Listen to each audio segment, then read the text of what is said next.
Bonjour à tous, vous informer, c'est notre devoir. Tous arane sengo mingi ya okutana lisuna bino pona kopesa bino information à Kinshasa.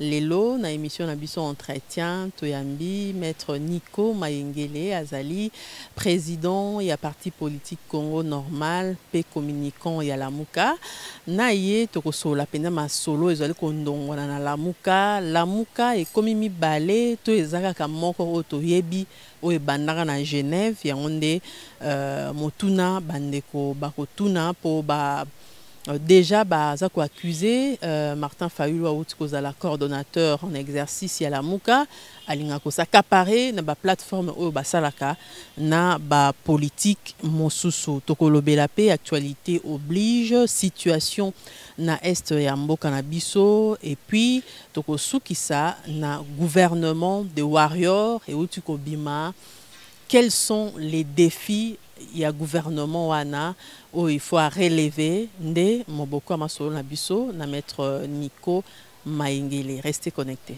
Maître Nico Mayengele, mbote. Bonjour Madame Gloire, bonjour na bandeko nyonso ya Est, particulièrement na bandeko ya Fizi, ba bembe ba fuliro ba mai oyo Monsieur Chilomba ucho provoquer à tout moli bango pena makasi.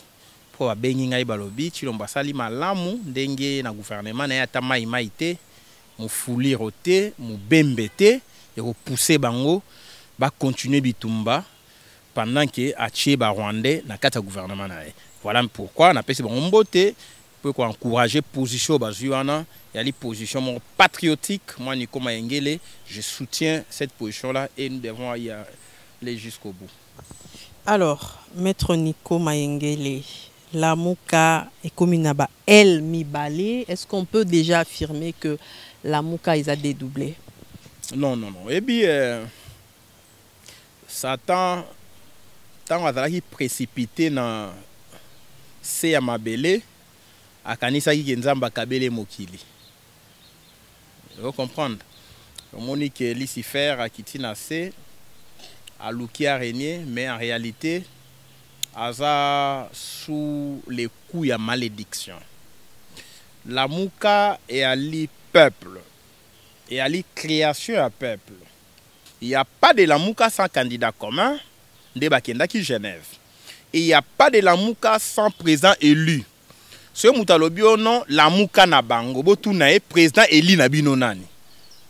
Katumbi a Bissau pour na président élu. Et là, M. Chilombo. Donc il n'y a plus de débat. Il n'y a plus de débat. Monsieur Bemba Roloba, présent élu, il a reconnaître qu'il y a Chilombo. Si on reconnaît Chilombo, il y a une union saleté, union sucrée.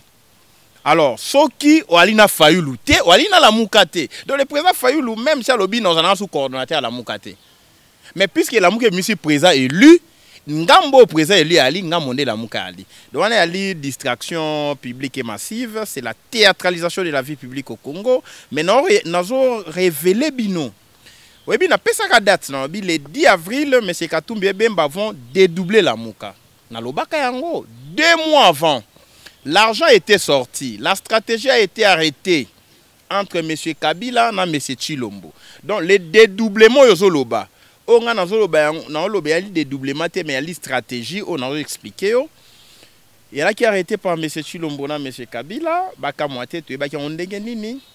parce que, tant on moni, bango sur la stratégie tout ça. Objectif est aller comment tuer politiquement Fayulu, le président élu. Première stratégie à la qui tant ba quoi ici Janine Mabunda ba pesi Mboso bureau Assemblée nationale, Mboso étant du Grabandundu, Fayulu Bandundu et Simbité. Parce que ba pensa qui est arrivé à Mboso et qu'on diminue le leadership et a Fayulu ba opposer les deux Bandundois. C'était ça la stratégie. Sinon, Mboso a bêtiné les Bakou Nazelo a commis un président de l'Assemblée nationale. Donc, donne ya Bandundu. Ba opposant on a Fayulu, ça n'a pas marché. Nde ba une phase où siko ba utiliser Bembana Katumbi pour na ba lobake Lamuka et komimi balé topé Lamuka ya Katumbi ya ngonde ba ko mema na institution. Mais la stratégie, c'est quoi? La stratégie, Ali, est que, au moni, pour comprendre bien, annonce ya Katumbi qui a commis coordonnateur à la Mouka et coïncidé na sortie au gouvernement. C'est dans les mêmes temps voisins.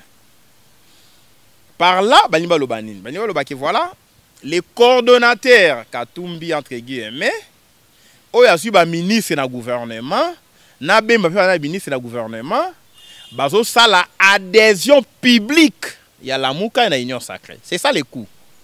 L'obé a déclaration que la Mouka Katumbi ba koti na Union sacrée. Quand ils vont adhérer officiellement à l'Union sacrée, maintenant, ça la inaction judiciaire.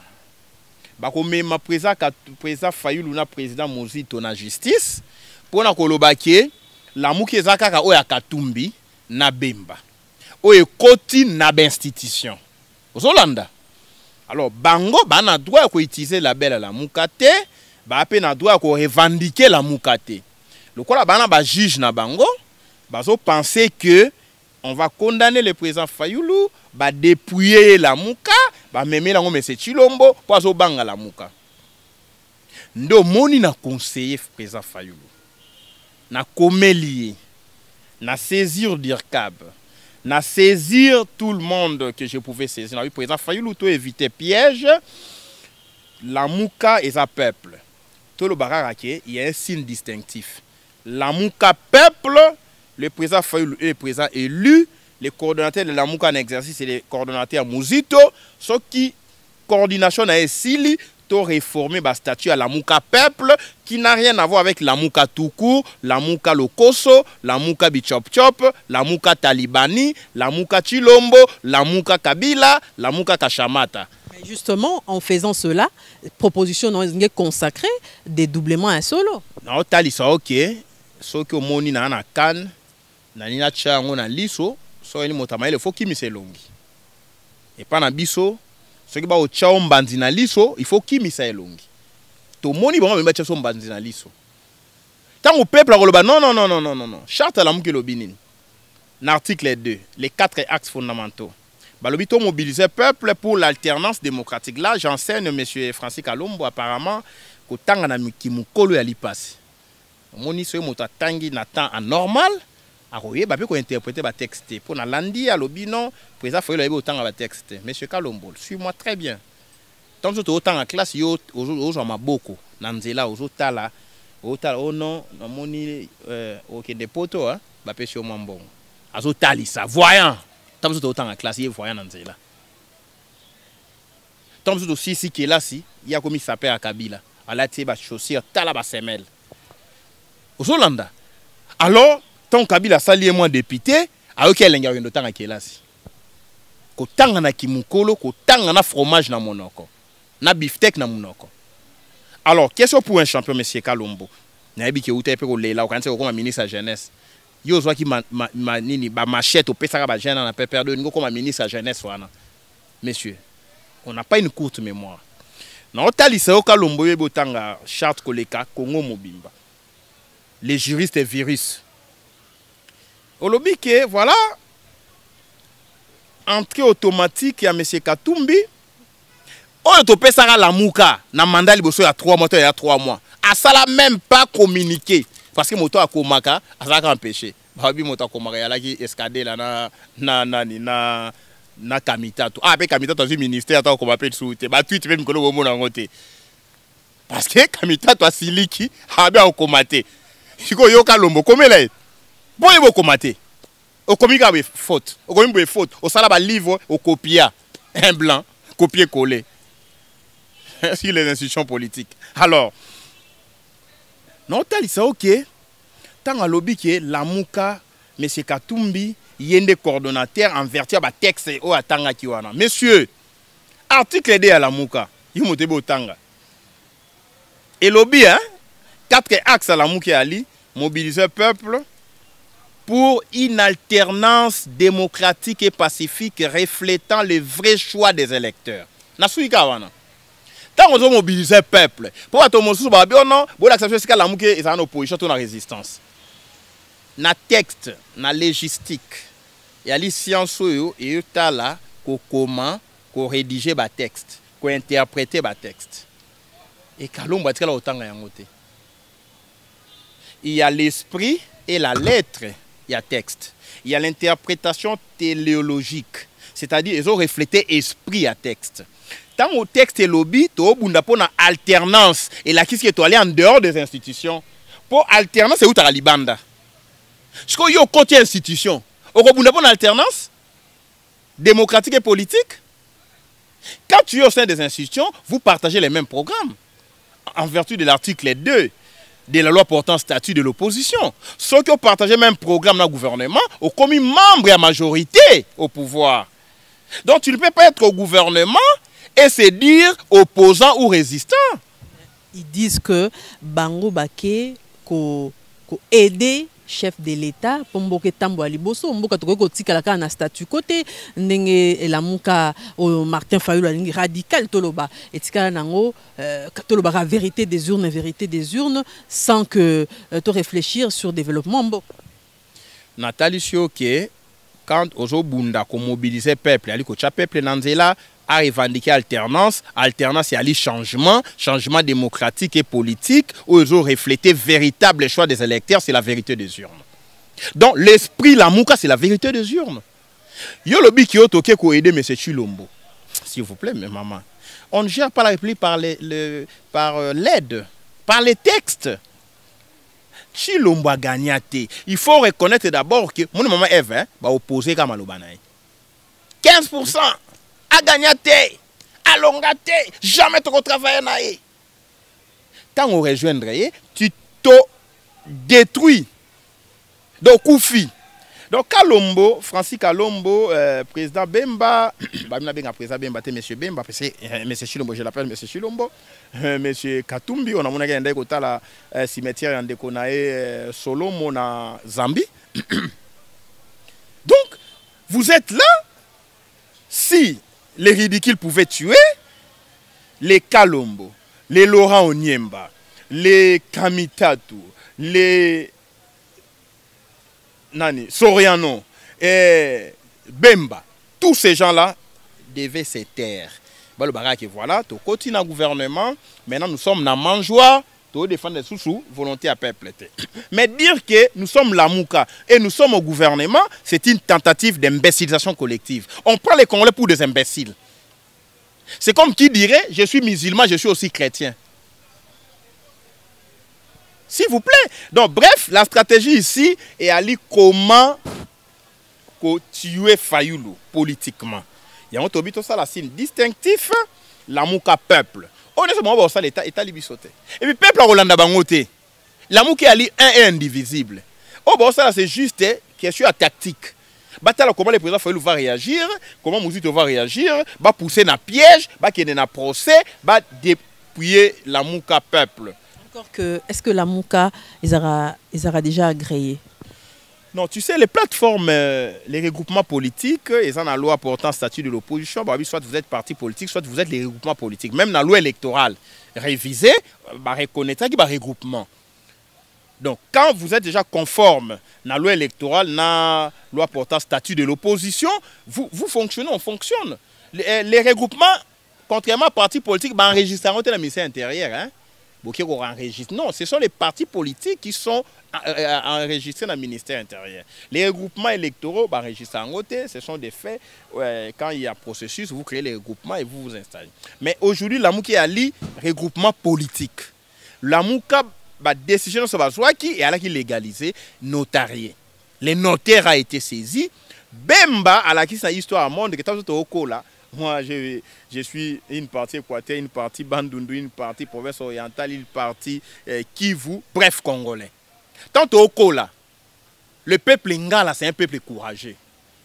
Mais Bemba s'est montré hypocrite, faible. Tu sais pourquoi j'ai dit ça? Président Mozito, président Katumbi, président Mozito, président Fayulu. Bazui décision balobi to constater retrait volontaire ya Bemba na Katumbi. Ce qui balay mibali, il a fallu réagir. Mais vous comprendre. Ba fandi soui qui ne dit mot consent. Ba tomi balé ba mibali, Fayulu Mozito balobi bomi longoli. Ba réviser charte à la Mouka. Soui. Ba pas kolobate. Ba c'est les 10. Non, c'est de la lâcheté politique et à lâcheté. baza ko accuser Martin Fayulu ya ko s'accrocher na ba plateforme wa salaka wa créaka o ba créaka mingi mingi na ba ndeko mususu ya politique atikala kana ba kunde bembe. Mais il y a kunde bembe. Ndenge député moko oya atikala proposer ata édité. Ah non, ata interpellation té. Non non non non non non. Ata ba ko voter loi. Oh, ati ata moins virgule, rien.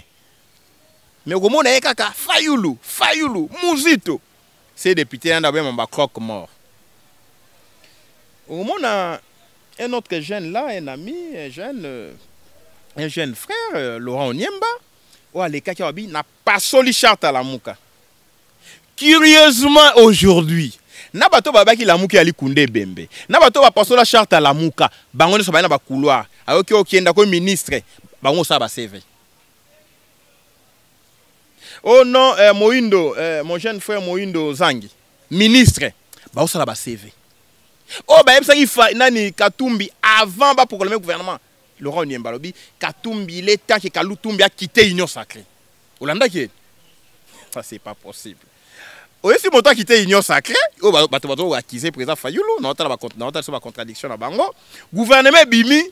Vraiment ça va CV. Non mata dire kabia ici parce que tout le monde ministre baché n'était à maîtriser secteur wanante. Koto yo on transport et voie de communication to kende atana onatra.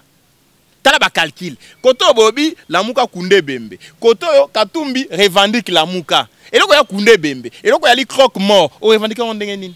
Et loko kufa coquille vide. Ozo mona ba contradiction. Il y a des manches, il y a des Katumbi, c'est pas bembiste. En réalité, on a besoin de la moukate, on a besoin de la moto. Tant que la jomo wando bageno, les expressions moko donc place au fandaki au BBC. Vous comprenez? On bien, dès non kende be, biso to to zangela. C'est ça démarche na bango. En réalité, tu opposer Bemba le peuple. Mikolo Zoya toujours arrêté ba marche populaire. Vous verrez le peuple. La mouka peuple. Moi j'insiste. Tobi la mouka peuple. Président Fayulu Fatika président ya la mouka libéla. Si mokolo to libérer Congo. Et bablo la coordination fait si là. Et faut ce qu'on a Mozito. Après Mozito, tu réformer la mouka peuple. La mouka peuple, le peuple se reconnaît na Fayulu comme président élu. Bah pesa ko mandat à 5 ans, il faut défendre le mandat en 2023. Soko boto la ngote nanzela ya balabala, boto la ngote nanzela élection, si élection est crédible. Mais pour moi, il faut arracher ces mandats pour avoir de la rue.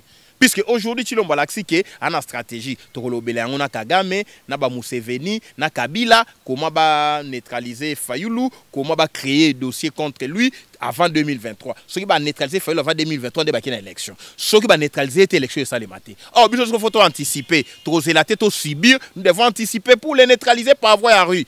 Nzala, est commis. Passion est commis, insécurité na est, ba okata bato mitu, mwana ko mela libele ya maman kufa, mwana ko sakana mokonga maman na kufa, mwana ebite ke maman kufi, tous ces faits sont des faits mobilisateurs. Ce to sangani to lobi, voilà, peuple.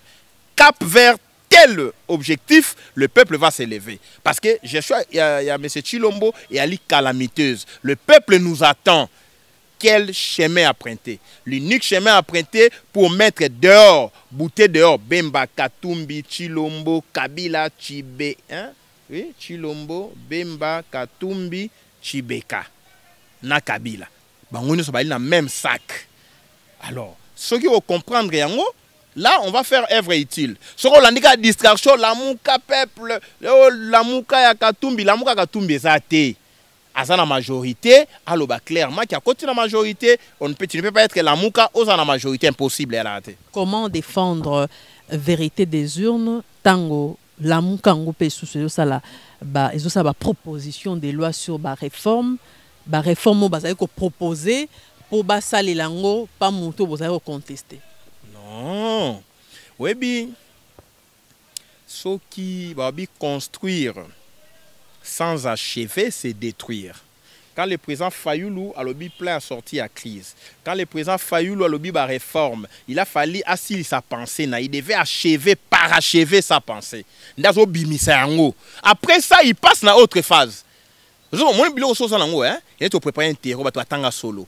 hein so okeye ntego salemité omona muto akena amphithéâtre o loba loba loba sa matière hein et bima sinon oyoka mutu passe donc azana ba réforme à préparer bina bimisa yango de sorte que nul n'en prétexte l'ignorance après à passer na phase ya rue mais ne peut pas ezala neti moi charge donc moi t'as libéré Mbangabi réforme sur la CENI pour faire libérer une semaine après à libérer y a loi électorale donc ils ont libéré Mbango pour me quitter le bateka et ça qui ba utopie et ça qui réellement ba réforme mais la stratégie moi j'anticipe simplement la stratégie c'est que ça va vider en haut à côté de la phase moussous et cette phase là et ça phase accord retenez ce que je vous dis phase accord au pesi mboa lei à Sanzi même si na Kasai bambo babona asouté pas seleki batu balie mboa balie na mukwana yango donc finalement les chiens ba déserter Kasai et na Kinshasa batu baoganga be mais talibino hein même pas les bébé hein bandero mingi bazako envisager déjà dialogue autour de la question notamment il y a élection est-ce que la Muka elle Fayulu a participé dans le dialogue te na ju mandat te ya robeta masolo dialogue na compte ya la Muka maintenant na mandat ya Congo normal na cadre de dialogue en tant que Congo normal aucun dialogue ne peut s'effectuer avec ceux-là qui ont volé la victoire du peuple tant qu'il va reconnaître que ba yiba victoire du peuple. Aucun dialogue ne peut s'effectuer tant que M. Tshilombo travaille avec les Rwandais, travaille avec Kagame. Il n'y a pas de compromis entre le bien et le mal. Ça, c'est la thèse du Congo normal. Pas de compromis entre le bien et le mal. Soit c'est le bien, soit c'est le mal. Mais in fine, le bien ne résiste pas au mal. Le mal chasse. Le bien chasse le mal. Et nous finirons par chasser le mal. Mais ce qu'on lui dit, s'accommoder dans le mal, le mal va t'engloutir, va t'avaler et ça donc pour nous, moi Nico Mayengele, na fandi boye, regardez-moi très bien maman, peut-être na mon aneti butala na obanga. Nico Mayengele, j'ai combattu Kabila na dialogue na Félix a yibe élection, il y a peuple, ko Félix mta yibate ba yibe la Kabila yibe simbisi, c'est un RSLR politique. Si Koyo, oh non, ton négocier, s'il vous plaît. On va négocier quoi? Les biens que tu avais volés, on restitué, ou bien ton négocier, pour que tu en as bien volé, on continue à garder en haut. Il faut porter la terme à négociation. L'une des options, il y a un plan de sortie de crise. Je ne vais pas négocier avec M. Tshilombo. Si le président va négocier avec M. Tshilombo un jour pour partager les pouvoirs, Nico Mayengele ne le ferait pas. Non, je suis dans Faden House. À un moment donné, on doit être des radicals. Je dirais même, on doit être des radicalistes. Pour que Mabé, il faut tout ça, il faut qu'on prenne révolution rupture. Et donc, il y a un bon 500. Hein? Nani, Balou, Bitoto. Pundu, Madesu, Basangisi, Mwamba. Non. Face au communango, M. Tshilombo a choisi son camp. Le camp à Tshilombo, c'est Kagame. Le camp à Tshilombo, c'est les Banyarwanda. C'est clair. Il a choisi son camp. Nous, notre camp, c'est le peuple.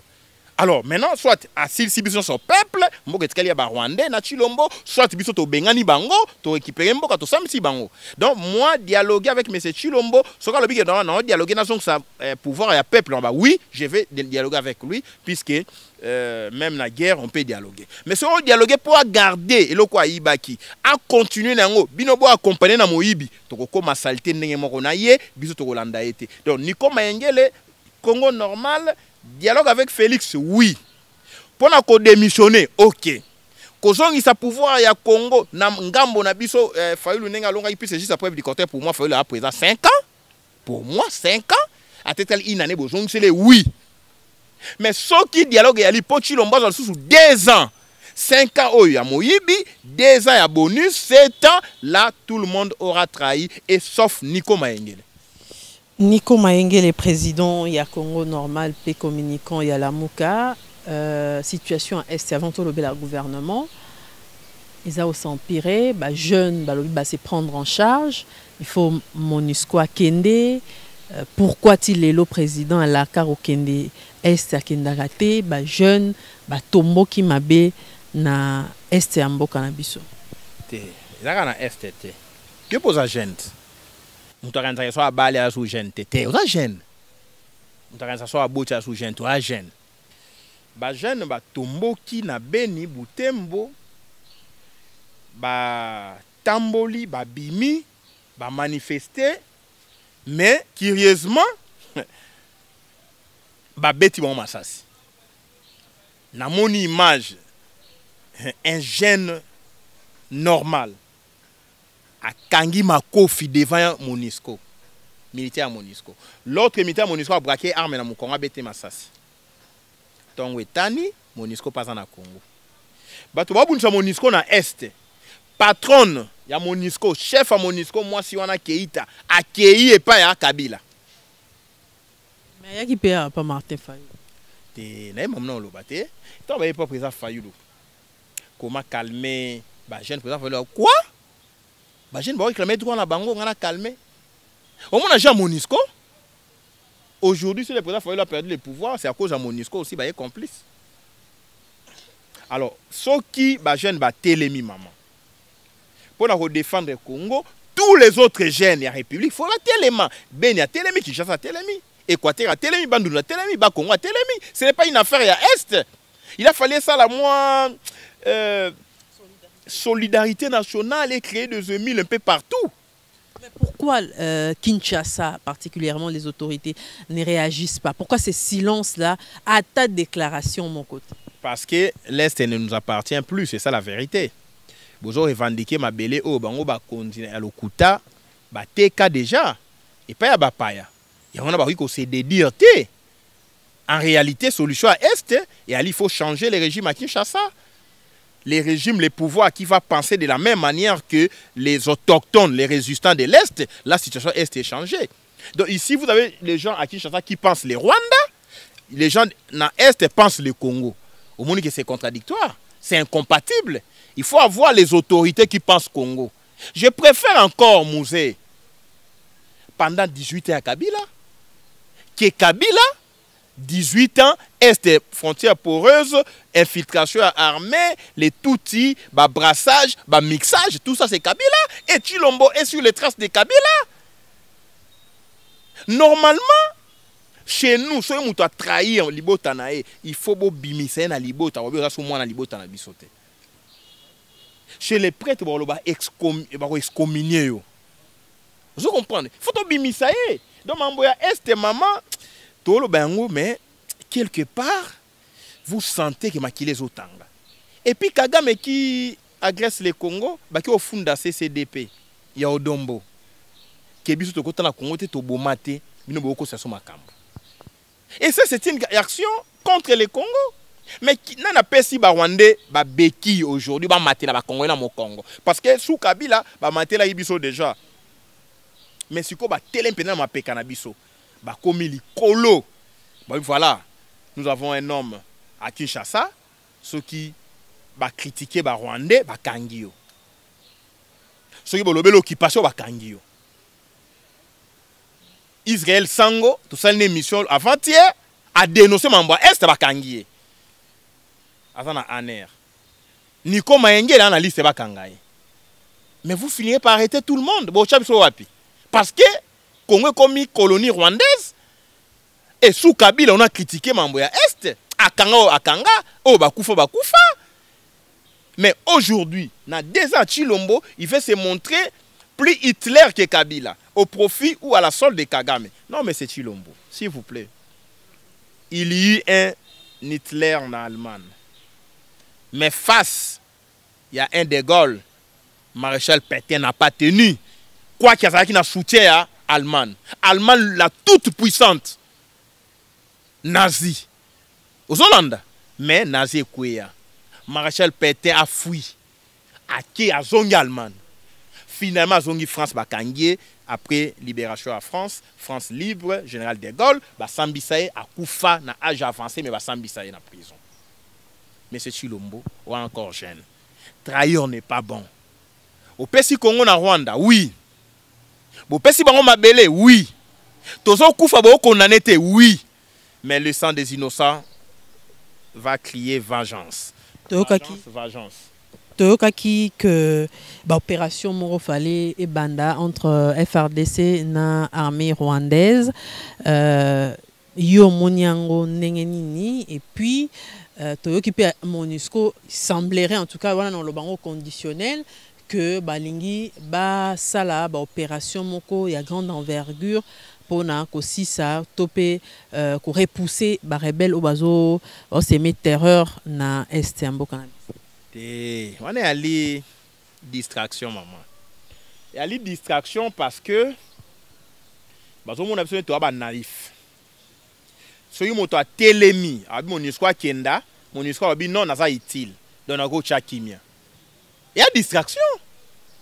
Il y a distraction. MONUSCO aza na Congo na est ya mboka azozela balkanisation pour que ma force d'interposition entre les nouveaux États à créer pratique du Congo. C'est ça la mission cachée à MONUSCO ou la mission cachée plutôt à MONUSCO. Et biso normalement aujourd'hui MONUSCO a montré la limite MONUSCO doit partir et il partira des gré ou des forces. Il y a des pays où MONUSCO a été chassé. Même na Rwanda, ba benga na MONUSCO. Après génocide, en fait, MINUAR, mission des Nations Unies à Rwanda, il y a une MINUAR, ba benga na bango. Partout MONUSCO a kendara, même na Somalie. Qui m'y est cotaté. Alors, pourquoi vous voulez que MONUSCO impose paix na Congo là où vous avez une armée infiltrée? MONUSCO a comme force d'occupation, armée infiltrée avec des forces d'occupation. MONUSCO a armée infiltrée, bazo défendre le même idéal. Affaiblissement du Congo, anéantissement du Congo, tuerie à la population civile, peuple à l'embanaé Congo. Les opérations conjointes s'inscrivent dans la même optique. C'est sous une logique statocidaire. Mais l'armée rwandaise, maman, ok, il n'y a pas de bourreau na yo victime, il y a 4 sangana pour trouver solution sur banana yo ya violé abomi. C'est ça? C'est un acte de haute trahison. Armée rwandaise au Congo. Mais si bah quand en 2009 et c'est soldé dans le bloc à la CNDP, 2012 et c'est soldé dans M23. Maintenant 2021 tu es soldé dans la force nine. So il force pour les salis du Congo bah créer un bloc mandé ngwana. Oui bizoba ali motoyo a ça la même erreur plusieurs fois vous pensez à des résultats différents. 2009 mixage, après brassage. Tout ça est même Banyarwanda na armée, babomi ba Bujamabe, babomi ba Baruma, babomi ba colonel Mamadou Ndala, babomi tous nos vaillants militaires au Batelemaki. Et puis yo yesiko au officiellement. C'est comme si l'histoire du Congo est bandina UDPS. Et UDPS a tout oublié. Tout ce que Kabila a fait dans Rwanda. Il y a des opérations mixtes dans Congo. Même armée à Tanzanie à Kotawa.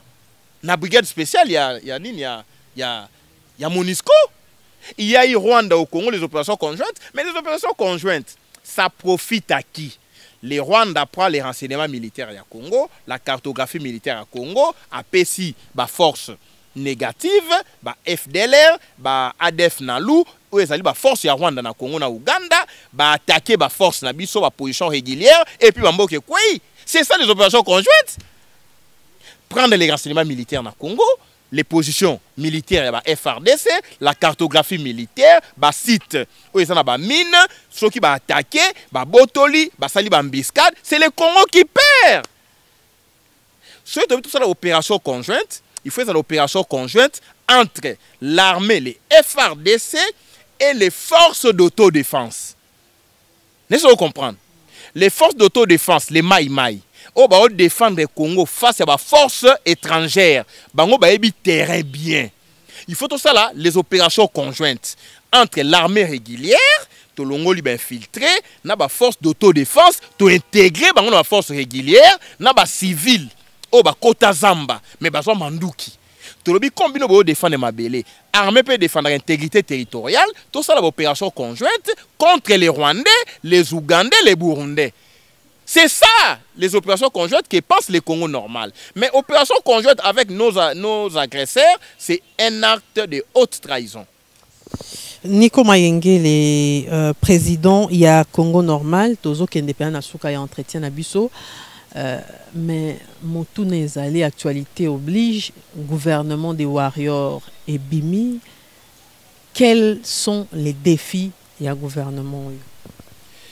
Merci beaucoup. Je crois que le gouvernement des warriors, Binon de Bolo Bayango, on est à Maseki. Batika, gros mot, peuple qui souffre.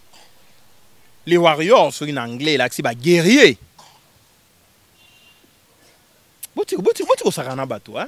Et puis, on a suspecté Sama.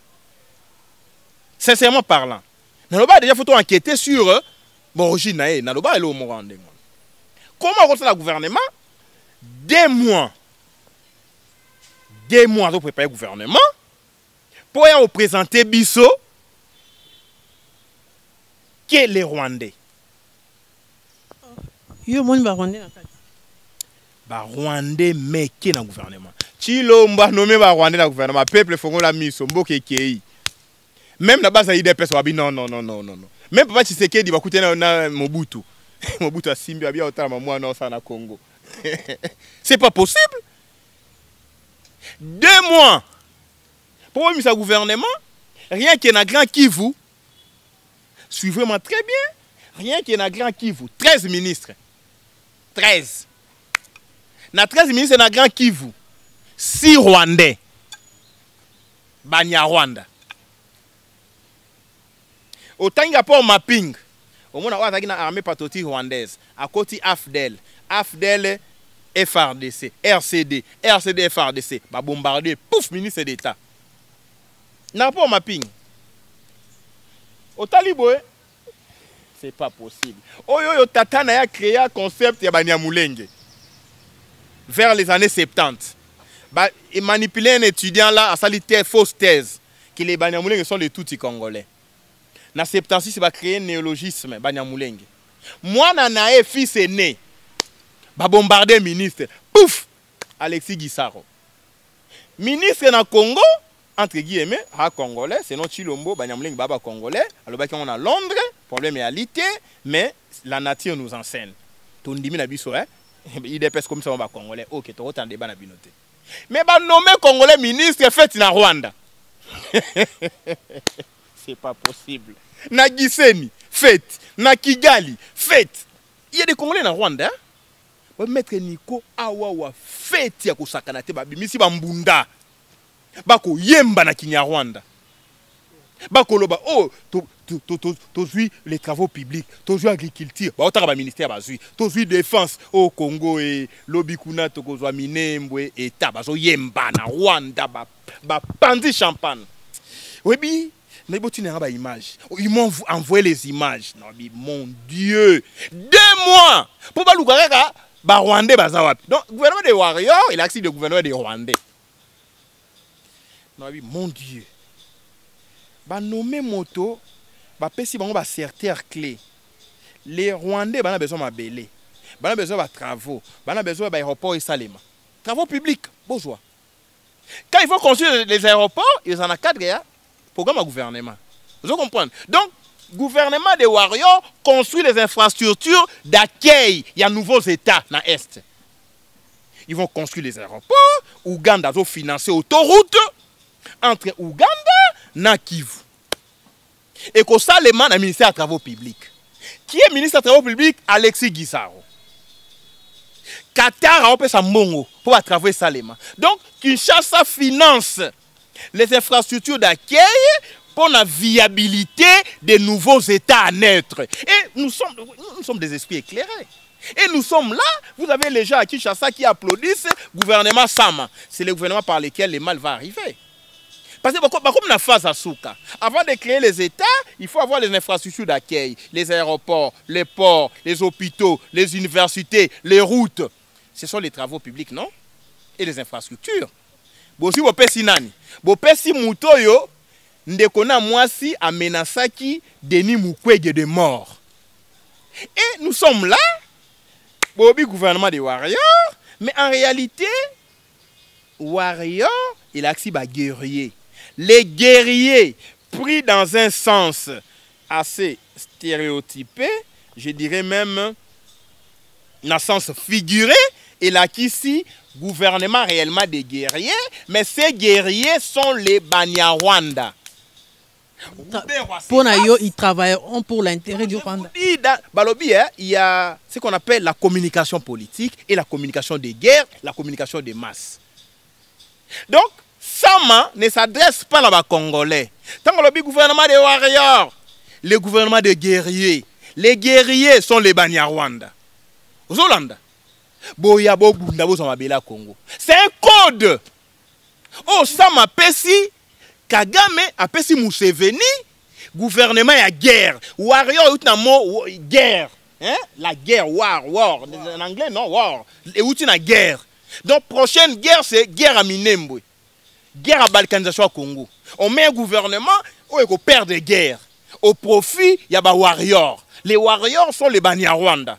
Sont les Tutsis. Oh, bah, côté une armée, bah, côté un gouvernement, côté un parlement. Donc, en réalité, les codes de Pesami, il faut pas bundisa Congo et Katana. Et ça, malobi yango. Yo, bino ba intellectuel, bozo ka moi lenge warrior. Mais en réalité, il y a li bitumba contre unité à Congo. Voilà pourquoi, bazui bateau ba qui na armée patriotique rwandaise, ba pèse on a axe à défense. Est-ce que vous comprenez? Maintenant, bazo bundisa ba intérêt à Congo. Yo pe journaliste intellectuel innocent qui est gouvernement des warriors. Et ne tu vois gouvernement eko boma biso. Mais on se là. Gouvernement eko kata Congo. Ah on se là. Dans l'Olendo nyonso. Aoka moi ngwelenge warrior. En réalité, bitumba contre les Congo. Ça énerve. Et ça malin qu'il est, il vous a eu. Il vous a eu. Imaginez-vous un seul instant. Gouvernement des warriors. Bossali gouvernement. Tant qu'il y a un parlement, quand il y a un ceux qui va député ont eu conscience. Parce que mon travail, c'est aussi de sensibiliser les Congolais normaux partout. Ceux qui va député ont eu conscience. 138 députés au Basomba qui les pétitionnaires. Au Bapesi ba ngokaka moi morceau moké ba revendiquer. Babi gouvernement va remanier yango. Il y a beaucoup de gens des nationalités douteuses. On a été déclaration na bango basali. Des nationalités douteuses. Babi meke. Bazo funda Chilombo na sama qui va trahir Congo. Ceux qui ont eu conscience wana babo ya ko investir au gouvernement et la guerre contre le Congo. C'est ça le gouvernement des warriors. Ko bundisa Congo katana. Ceux qui bobo ko investir yango sama lukombe na ba ministre ne so ba tomber te ba tomber il y a eu des missions au gouvernement ceux qui investissent ça limité. Si koyo na yoki bazo pomo la banque centrale bazo bimisa mbongo ba pesa ba député mbongo pour investir au gouvernement monter à souk à $15,000 par député. Oye les cas qui kuna na assemblée ça dit boso 10,000 ba pesa on ba wc. Ta ba esprit mabe ou pesa député na mbongo na wc c'est une incantation. Il y a une domination. Donc bref, le peuple to fongo la miso. Gouvernement est bimi, talama seki. Tout Kwango, professeur Kwango, aucun ministre. Tout Fizi, aucun ministre. Bafuliro Babembe, aucun ministre. Mais si on est à Sankourou, ah non, Chilombo, tu n'as pas été préparé à gérer. Tu dois démissionner, monsieur, avant qu'il ne soit tard. Si on démissionne, passer dans 2023 au recensement au dialogue. Aucun à Sankourou. Katumbi a pesi Lutundu là.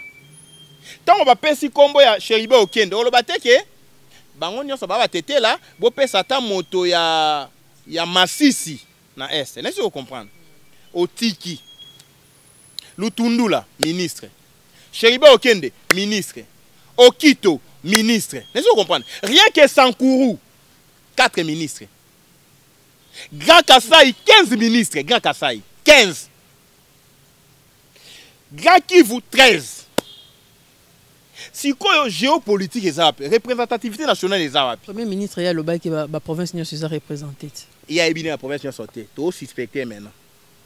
Ils ont motif, il y a suspecté. A habité le tournoi à Sankourou. Chez Boken de Sankourou. Le tournoi de la PC ministère pour la Nîmes. C'est Kabila, non? C'est Kabila. Il y a un pas Katumbi. Oh, Katumbi égale Kabila. Kabila égale Chilombo. Vous comprenez tout le bango bala combien? Lutundu la remercier pour na sala qui changement à constitution, révision à constitution de 2 tours à 1 tour. Kabila remercier était-il les lois. Les lois qui proposition électorale, bureau il y a séné comme on a 15 membres, on va proclamer résultat, il y a tricherie à 2023, 5 en opposition, 5 la majorité, 5 dans la société civile. Ndé Kabila na Chilombo ba se sende en dé bana mapasa o ya tikali na union sacrée Kabila qui est en opposition pour Kabila bimsa 5 éléments ya seni Chilombo ba bimsa 5 ça fait combien? Mettre à penser c'est qui Lutundu là? Une intelligence au service du mal. des récompenses. Kende ministre Affaires étrangères, au Sorana Kagame, en Dima 2023, va imposer soit Katumbi, soit Chilombo une retraite politique, mais qui ont pensé à Kende dans Singapour. Ben, il faut la présidence.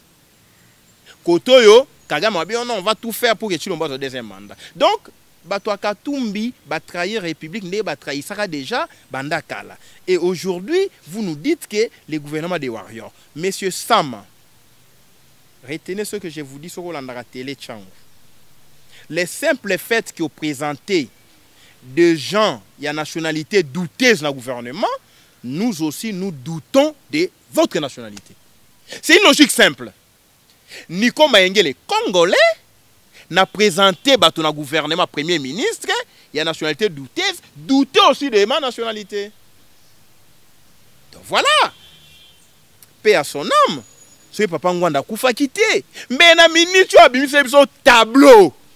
Il y a chaque ministre.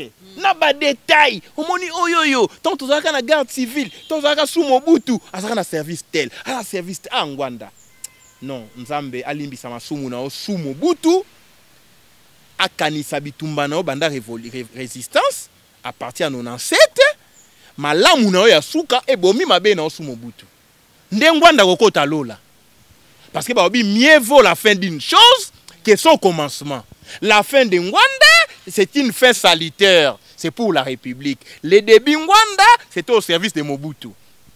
Mais la fin de Chilombo, c'est pour le Rwanda. Le début Chilombo, c'était avec Papa Tshisekedi, c'était dans les combats. Donc la fin de Chilombo est pire que la fin de Ngwanda. Donc Chilombo aujourd'hui a Kosuka Mabe. Retenez ce que je vous dis. À Motoyo, au monde, un monsieur bien, un monsieur jovial, un monsieur qui donne l'apparence d'un homme sincère, mais en réalité, Chilombo, c'est un kamikaze. T'as m'as ça, Franck Dion. Ah non. Yo zanga te na komba Franck Dion. Non, tozo solo la te. C'est mon père politique. N'a qu'on dit maté ma belle. N'a qu'on dit mangote. Et là, Chilombo sali Franck Diongo. So Chilombo le kika na MLP bambe mabanga. Même si Franck Diongo basali communiquer ba soutenir gouvernement. Wane ali communiquer à mutakwe na vélo. Ba kozela peut-être que ce ba nommé ba mandataire ba pesa ya te office national de ya café. Na yoki ce ba pesa office national ya café te ba pesa ya Daipen. Daipen kuna ba kende roboko la non, non, mais ce monsieur-là, il est dangereux. Chilombo. Oui, bien, à Osaloma bien qu'on sait qui ça yo. Kamere, a l'ingélé de Aboulio, au sala 20 ans en prison.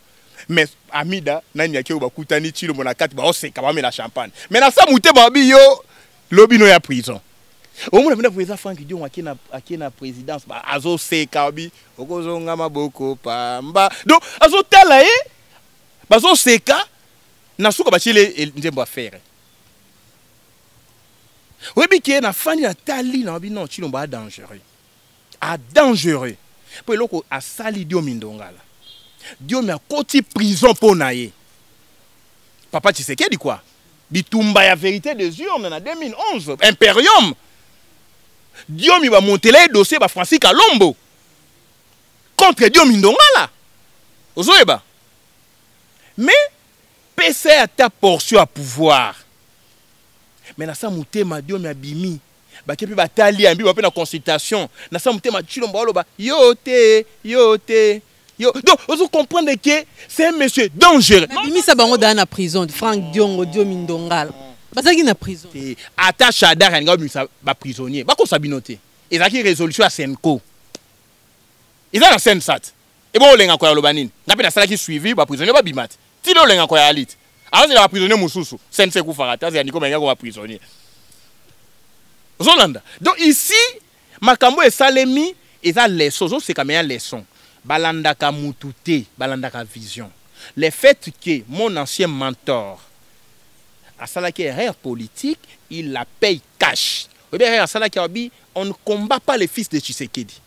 Même si les fils de Tshisekedi signent ton certificat de mort, tu meurs. Oh, tu ne les combats pas. Laissez-vous comprendre. Quand tu dis on ne combat pas les fils de Tshisekedi, maintenant ils signent votre mort politique. tu fais quoi? Aujourd'hui, il na Sony. Ndeba déclaration ba osala. Le gouvernement to saluer, au saluer nini. À soutenir qui était pour la poste, dans soutenir vision. C'est faux. C'est faux et archi faux. En politique, lorsque vous êtes en opposition, vous partagez vision à gouvernement, vous combattre vision.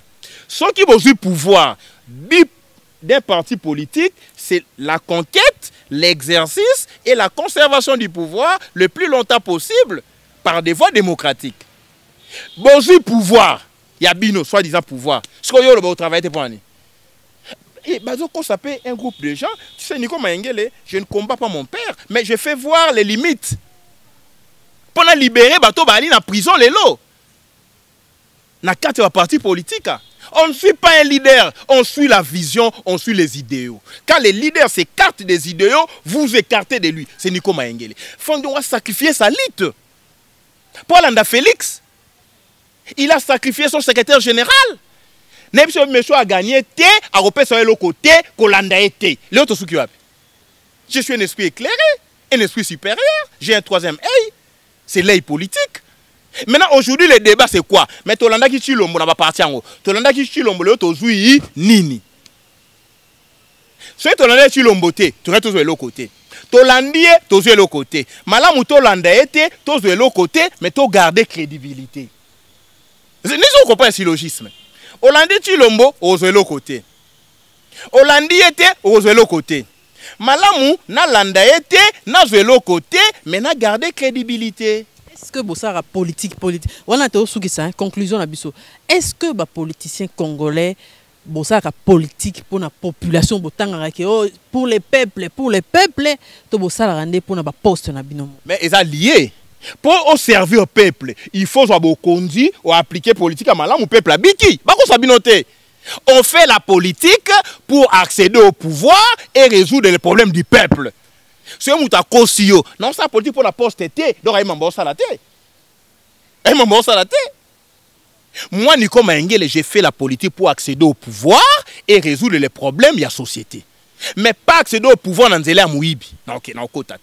Accéder au pouvoir dans Nzela Adil, non, côté. Oibi, on a failli, non, reconnaître côté. Oibi, a pas de non, reconnaître côté. C'est ça un homme constant. Le babo, lobby, tu peux poser ma loba, là, au côté. Nazali F. Bazaïbate. Nali Nico Maengele. Nali Yves Kissombete. Nali Nico Maengele. Nali Bembate. Allez, Katina RFI, TV5. Habi, Chilombo, c'est un usurpateur. Oui, Dieu fait grâce à battre la biso, mais YouTube aussi a fait grâce. Aujourd'hui, les paroles ne s'envolent plus. Si on a testé, il y a Constance Amoutou. Quand on a musicaté, soit on a vidéo sur YouTube. Vous comprenez? On a Chamalobanae 2011, 2012, Nico Maengele 2015, 2016, 2020. Donc, on a bossé dans le bâti. Félix Ningazana, Maman F. Basaye, Baba Simbisie touche. Pour avoir l'ongolae, ambition à candidate présidente un jour. C'est ça l'objectif de Simbisie touche. C'est ça la vérité. Bemba a effacé par rapport à la casier judiciaire. Il n'est plus présidentiable. Eve a monté. Eve a émergé. Eve était proche à Fayoulou. Comment lui couper les herbes sous les pieds? C'est ça. Vice-premier ministre. Environnement et développement durable. Ce qui a un réchauffement climatique et bandit dans le Congo, il dépend de maman, il va saïba. Yé, ce qui m'a écouté, c'est yé. En ce qu'on a échoué, il épaisse. Ce qui a dit que non, bakati mo banzete na kuna na este munani na foye koto mingi. Ah, maman a koté ka banzete sans imbécile na este. Na ni na Équateur. Donc il y a des pièges. Le col andimi yango automatiquement abomi carrière politique na. Voilà pourquoi Nico Maengele l'obité que ce va pesio rozwanga va pesanga poste pour votre information. Franck Dion en prison, Kabila ma vie par service interposé. Non ba l'autre côté, Kabila s'en vite. Akufate? Vieux couteau député batinga maître Nico tant le belo ko muteme betanga. Pou pou. Na mo neto tanga ko mona ngai. Nabi comme c'est au sengi c'est les faits, na otanga ko mona ote. Nabi Kabila abi trahir Franck Diongo. Poste ministériel, $500,000. Franck en prison, Liboumaro Vimba, Likole, Napota. Nico Maengele. Nabi, Namo Bola Tétu. Franck a mis en prison, pouf, saut des moutons. À balandi muto Kabila nomaki na fandi na me concentrer na bi tiens na saki je suis petit-fils de deux grands chefs coutumiers na bi tiens yo boy biso to za ba député olongoli biso na processus oui processus est chaotique Chilomba bimi na processus chaotique yo bimi na prison reconnaître fouiller processus chaotique au comme ministre. Là où tu nous as refusé d'être des députés, toi tu ne seras pas ministre. La fin n'a me concentré. Batoando Bengana est parti. Maître Nico, tu as poste, gouvernement Ilukamba. Non, je ne vois pas. Ce beau poste, c'est beau, il y a une famille. Ah, on est ministre. Pouf, gouvernement Bimi. Oh non, Naboya qui poste un ministre intérieur. Intérieur! Eh! Oh, et ça, gouvernement a apprenti. Quoi? Yo le ko la ministre nene bike et ça gouvernement va parti pour éviter nani ba nommer nani n'est-ce qu'on bi ça va problème est pas na biso ya la hein soko bali moi si azoko sayo plus tard bref so abi non moi je suis azoko sayo moi mingi abotaka na été mais omona ye mo ba chebilamba na libumu Olandi a chebilamba na libumu mkomuso ba so voilà il faut me mettre en hôpital. Basa l'échographie on a OK été. So et puis on va la cause à rabotaraté. Oh moi je suis abotaraté, mon bel d'abotaraté. Moi je suis abotaraté, bah non, bon PC moi ça mi balé. Vous comprenez? Bah PC moi ça mi balé. Oh non, moi je suis abotaraté, bon PC a mi ça tout. Moi ça liboso gouvernement Ilukamba, obimité. Ya mi balé gouvernement Sama, obimité, olobani. Oh ah tu peux go boya lisusu. Oh papa, yo dois soutenir Félix. Poste, ya Félix au boya ndeni. Menté. Il en restera toujours quelque chose. Bref, en réalité, aujourd'hui, mais c'est Chilomba qui c'est histoire dans le monde à Anae na ba ami à diaspora. N'enga soyez pouvoir en tala Nicolas Kazadi, ministre de la Finance. Chilomba côté à na télématé à Piclé. Chilomba abi non moi na mayo ali ministre to ebani. Finance à récompenser. Mino bo gangi. Oh non, il est chef d'État, non, ane master biso moto ebana ba boîte. Baola que sa parcours naïe babi parcours à malam mais na kati pe parcours chapé on a dobionati. Bref, Nicolas Kazadi c'est un Kassayen. Tu es d'accord avec moi non? Chilombo c'est un Kassayen. Il est là pour servir les grands Kassai, c'est ça la vérité. Bon, on a une catastrophe au Salem. Parce que ces gens-là ne pensent que l'argent, ventre, les immobiliers, parce qu'on va par-ci par-là, on va partout, na fin na terre, ah, Kabunda makasi hein. Tant que Fangdon a téléméli Kabund, alors ça Jacques Kabila, information dans le émission, Kabunda a combattre Fangdon ma ministre et puis a réussi au combat naé. Et une affaire na terre ah Kabunda, oh. Même Chabani a ça Jacques Men, un monsieur intelligent, un monsieur sympa, un monsieur bien, secrétaire général, Azu Baris Kenyo son aïe de peste, j'ai dit serveur. C'est Jacques Men. Mais gouvernement ba warrior, babi non yo ko bundisa Congo te. To cha bato ba bundisa Congo. N'est-ce que vous comprenez? Jacques Men, s'il vous plaît. Chilombo, so ki IDPS ya papa Tshisekedi ala makasi na badimisuka ya Jacques Men. Bon récompenser été ah warrior te. Nathalie ne mwanda semi. Ba yobi liboma amena ni ba salicier a commis bien. Mais so ko vous pensez gouvernement total. Babi yo de ozwaki jeep ya mama wana. On a komona ninga otanga te la komwa makasi boya ninga ngote. On comprend que bazo saka na classe politique à Congo. Bazo kitenge satana. Abengi Franki Diongo. Abengi Sho Kitundu. Abengi Mende. Na yesa kona bi Franki na Mende ba kana to ndimaka te. Chali boko. Matali boko abakisi. Ben incantation. Nani yo pe chali kolo. Na yo kabino lisusu te ba mésatante. Boyoki akosi bango. Na bino misatu na Sankuru moko ba ministre. Oya ko bima les deux autres ba accepter. Maboko. Et comme bacha ba kombo boye. Cheriba Okende contre Sankuru. Lutundula. To kabwe ba vie kuna chaos. Non mais chaos mais c'est normal, il y a un gouvernement chaotique, processus chaotique et créé par chaos.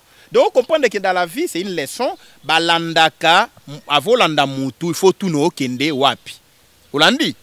Ba tunyo sona tangia ba dio mindongala, ba diongo, ba mukebai, ba safu, ba Eliezer, ba Nemwanda Nsemi, ba Ewanga, ba Mundelo nani, Muyambo, ba Katumbi ba Bemba, ba on est balanda ki Félix. Mais ba tout na ki Félix okende wapi? Félix a keti a comme la frontière ya est à Kati ça qui n'est pas Kagame. Abinga na ndoki pas Kagame, boye ba yité. Ba to asi mutu. Donc avant la namutu faut tout na okende wapi. Vous comprenez? Aujourd'hui, tu l'as même mboka tie pas Kagame. Si qu'on bilan comme il partageait, Bemba, Katumbi, tous ces gens là vont partager bilan, même bateau va nommer bangoté. Les fêtes vous le qui tu l'ombo les combats pas les fils de Tshisekedi, vous êtes dans les bilans. Les fêtes vous reconnaître fraude et commis malamu, vous êtes dans la poubelle de l'histoire. Aujourd'hui, l'union sacrée pour les Diongo, les Diomindonga et les autres poursuivre Chilombo pour un poste, c'est la poursuite du vent. C'est ça le message. Et Nico Mengele est sorti gagnant devant l'histoire. Ah, mon condi, voilà qui visionnaire. Colombo progressiste. Babi a remis député. Oui, député, ministre et moko. Via Tali, Tali na gauche, Tali na droite. Mais on a position, je suis l'ami personnel de Chilombo. Je serai dans son quota. Je les vois tous les jours. Yo émission ba otu na question te ko katanga te ba ba la complicité na ba lukisa etali wa. Otika na oloba. Oh je vais la mona ki yango. To komi na suka entretien na biso Nico Mengele. Message ni ko lancer na ba congolais ba otala biso mokili mobile. Non, message est simple. Le président Fayulu avait raison que les Rwandais dirigent le Congo, tout le monde yango. Tout le monde va ministre de la nationalité douteuse, tout le monde va ministre ya Rwanda. Ancien gardien à Rwanda ministre, ancien étudiant à Rwanda na IEC ministre, mwana ya Mutakia Munyamulenge ministre, ancien militaire ya armée patriotique rwandaise ministre, na nommé bango monsieur Chilombo, na monsieur Sama, peuple totika aventurisme, totika panini fanatisme, totika tribalisme, total à Congo patriotisme collectif, total comme un seul homme. Empêcher que Chilombo ate quand même génération future ya ba na biso bofandi bena obotite mwana no obota aza déjà munyamulenge parce que aujourd'hui to moni ba Nyarwanda na ba kombo ba congolais ba Nyarwanda mso ba bimi na kombo ya ba Luba mso ba bimi na kombo ya Bandundu mso ba bimi na kombo Équateur, c'est dangereux et le pays on le construit pas na imposture. Donc imposture est comme Makassi, finalement, doute et côté, on ne sait plus qui est qui fait quoi. Mais on les reconnaîtra par leurs fruits. Tout mon fruit à Chilombo, c'est clair, il est au service du Rwanda, pour les Rwandais et par les Rwandais. Il y a une mission militaire Rwandais qui a le 15 mars, conduite par délégation conduite par général Kazura, pour Nabatala qui sera ministre de la Défense, dans le Baka Bondi Makate. Opération conjointe, opération pour la balkanisation du Congo, l'anéantissement du pays. Il faut Congo pendant qu'il y a beaucoup de Congolais. C'est ce qui a été arrêté à Kigali. Mais au Congo à l'horizon 2023, à l'horizon 2028. Donc, ça Chilombo deuxième mandat. Je suis un esprit éclairé, nous avons informé mon peuple. Tout élément. C'est la 2023, tout revendiqué Congo en vertu article 64. Jérimbo en violation à la Constitution, en violation à la loi, article 5 de la Constitution, le peuple est souverain, à tout voter Moutou, à tout voter Nico Mengele. Lobby Kura, vous constatez que na Teki Est, vous constatez que na Kotisi Bapaya na Congo, baso bomo Congolais, vous y côté le mandat na 5 ans, mais au 4 ans on a 2 jours. Donc, le peuple est souverain, il peut mettre un terme à tout pouvoir à tout moment. Puisque c'est le peuple qui est alpha et oméga de son destin. Personne ne peut nous imposer, les Rwandais, les Ougandais, les Burundais, na gouvernement de Basaliana, na parlement Basalara déjà, na armée Basalara déjà, na police Basalara déjà. Aujourd'hui, nous devons considérer M. Chilombo comme l'ennemi numéro 1, il y a bonheur, il y a Congo. Ceux qui sont considérés comme l'ennemi numéro 1, il y a bonheur, il y a Congo, tu côté élément. Pour te libérer Congo, tu sambisaï. Parce qu'il est passible. La peine de mort. Parce que ce qu'il a fait, c'est la haute trahison. Même Kabila avait des réserves. Kabila Toloba qui a Moupaya. Et puis effectivement, Kabila n'était pas de nôtre. Mais à Basaki n'a pas de limite. Il a avancé, il a Timbelangaï. Mais au Penda, l'ipoi. Ezui. Mafou. O Ekoya Eya. Donc, à son narguer tout un peuple, il faut tout l'attaquer. Kanda. Pour nous considérer comme Maréchal Pétain en France, qu'on considérer comme Mikhail Gorbatchev dans l'URSS. Sinon, un bon matin, tu l'as moukaboé, au Fandi Penda ba nommé la banque centrale.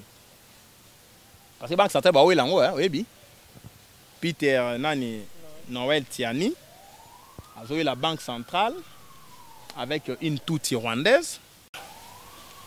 Il y a aussi Badi Banga nani comment on dit nani Sami, il y a pas de gars qui est banque centrale. N'a évité qui va l'emporter puisque les Rwandais vont contrôler la banque centrale. Maintenant, on a moniqué déjà Nicolas Kazadi na finance est lié à la banque centrale. Bah chance il y a Sami Badi banque commis réduite. Bah chance il y a Tiani est commis réduite puisqu'on ne peut pas avoir des Kassaïens. Na chaîne il y a dépenses au moni finance Nicolas Kazadi banque centrale bacha Sami to Tiani. Donc bah tout il y a une chance il y a la banque centrale. Donc par rapport il y a l'information à ma possession. Il y a un monique na zolela ndeno lela pena mai na miso ndeni mboka ekokenda parce que bato ba yebi histoire ya Congo 30 secondes tant AFDEL aye musée à trahir Congo na okota ba Rwanda na nzela AFDEL tant ba commis na gouvernement ba mawapanga directeur cabinet mawapanga c'était toutes les toutes sur les directeur cabinet mawapanga comme ministre na gouvernement ya ba warrior. Je suis un chercheur sur la question congolaise. Tant au musée ba ministère nyonso ba conseiller financier ba Rwandais. Vérifiez mon nyonso en a information. Donc les Rwandais ba na besoin de finance, ba na besoin mabele, vous comprenez? Pona ba boto la biso mabele faut dans ba na mbongo. So ba zui mbongo faut ba so manduki. Donc ba zo préparer déjà banque centrale, il y a République de Volcan na mbongo ya Kinshasa. Et nous sommes là total. Ba zo la ba épargne, ba zo matière première. Na Est, bah ok, nous avons la réserve na Rwanda pour préparer les avoirs. Il y a future république. Et tu fais des autres. Il y a un moment que on a tali sorti au gouvernement, on a tali ministère à finance, on a tali ministère à mine, on a tali ministère il y a défense, on a tali agriculture, bah tu vas négliger ça. Il y a ma belé. Bango bazui ba secteur. Na bi nzambe. Yo motope sa liwa. Pesa liwa na binemi ya Congo. Et si kato sa la guerre, to la liboé, to ki tel traître la République a koufi. To sambe la rapé, ali pe solution maman. Et ce qu'on j'ai la licence hein, nzambe na ba bal nyonso. Oko longola les occupants, au longoli les traîtres, au longoli bateau nyonso ba osala ke Congo e katana. En un clin d'œil. Mais so nzambo tiki bango na bon moy, ozo pousser biso to da ba guerrier. To défendre Congo to eba importance ya Congo parce que congolais nous aboye peut-être eba kangote tu te dis congolaise mais Dieu t'a placé dans une prédisposition guerrière ou ali na Congo entouré na 9 pays voisins qui convoitent les richesses du Congo. Donc Dieu fait de nous, Dieu nous recommande d'être les guerriers. C'est-à-dire, na tchebino na bomengo, bo défendre bomengo wana. Donc nous sommes un peuple guerrier. Il y a un discours Niko Maengele, il y a un discours il y a guerrier. Biso to ali on a pona to bunda na 9 pays voisins. Il y a un moment na Congo normal trobi, il faut tous en armée moro spécialisée car na Congo Brazzaville. Donc biso faut un jour Congo Brazzaville va nous attaquer. Vous comprenez? Même si guerre est athée, il faut vous avoir une unité d'élite spécialisée dans Congo Brazzaville. Nous sommes spécialisés en Angola, nous sommes spécialisés en Rwanda, Ouganda, Burundi, Tanzanie, Zambie, tous les pays voisins là. Et puis vous avez une unité d'intervention rapide. L'Équateur. Bino bozana soika oh non Angola attaqué, pouf Moumati. Centrafrique a attaqué Bomati. Mais dans Congo maintenant tu as une unité d'intervention. Kabila boma yango te chilombo tu yemamba secrétaire bina yango te ya wana mboka ekufi message na na peuple ali tozwa conscience moto ayebi ko bundela mboka na nzela ya prière sambela Congo ekatana te oyebo bundela mboka koloba malamo loba bato bayoka oyebi ko bundela mboka na nzela ba mai ya monduki zwa manduki défendre mboka na yo puisque tu as une mission à défendre le Congo dans l'article 43 de la Constitution on ne pas défendre le Congo au monique Oebi diplomatie, quota partout, talisa que régime et un régime d'occupation. C'est la somme de tous les efforts, il y a un libérer Congo. Ingeta. Merci beaucoup.